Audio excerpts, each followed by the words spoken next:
दिव्यांग education and welfare society की जानिब से गुज़िश्ता साल 2019 3 दिसंबर आलमी यौम माजूर के तौर पे मनाया जाता है। हम उस दिन एहतजाज किए थे,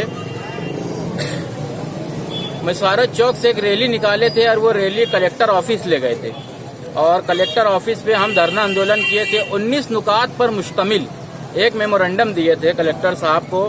उसमें हम लिखे थे कि अगर हमारे मुतालबात पूरे नहीं हुए तो हम आप ही के कार्यालय पर अमरन उपोषण का प्रोग्राम रखेंगे।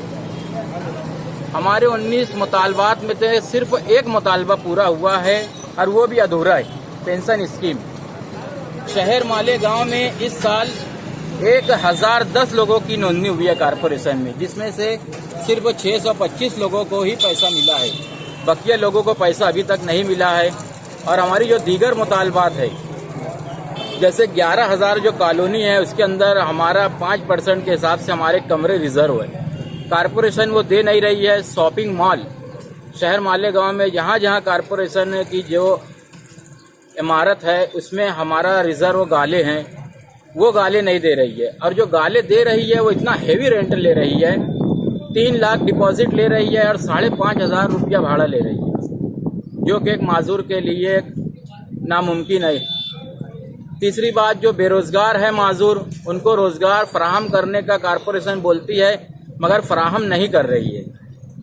शहर मालेगांव में जितने सरकारी दफातर हैं, जितने भी सरकारी डिपार्टमेंट है, हमारा जो एक्ट है RPWD rights of persons with disability act में ऐसा लिखा है कि हर डिपार्टमेंट में माजूरों के लिए रैंप होना जरूरी है। मगर शहर मालेगांव में जितने भी सरकारी डिपार्टमेंट है वहाँ सही से रैंप नहीं है कि हम आसानी से वहाँ प्रवेश कर सकें।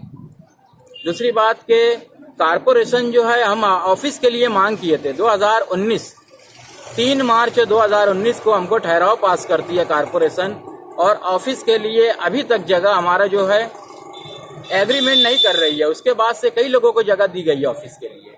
आज हमारी सोसाइटी को 1000 से ज्यादा मेंबरान जुड़े हैं और हमको ऑफिस की बहुत सख्त ज़रूरत है। नाक छाप में एक ओपन स्पेस हमको दिया गया है जो सिर्फ ठहराव पास हुआ है, अभी तक उसका एग्रीमेंट नहीं हो रहा है और कारण भी नहीं बता रहे हैं ऑफिसरान। तो हम चाहते हैं आपके चैनल के माध्यम से हम हमारी तमाम बातें प्रशासन तक पहुंचाएं, ऐसी हम गुजारिश करते हैं।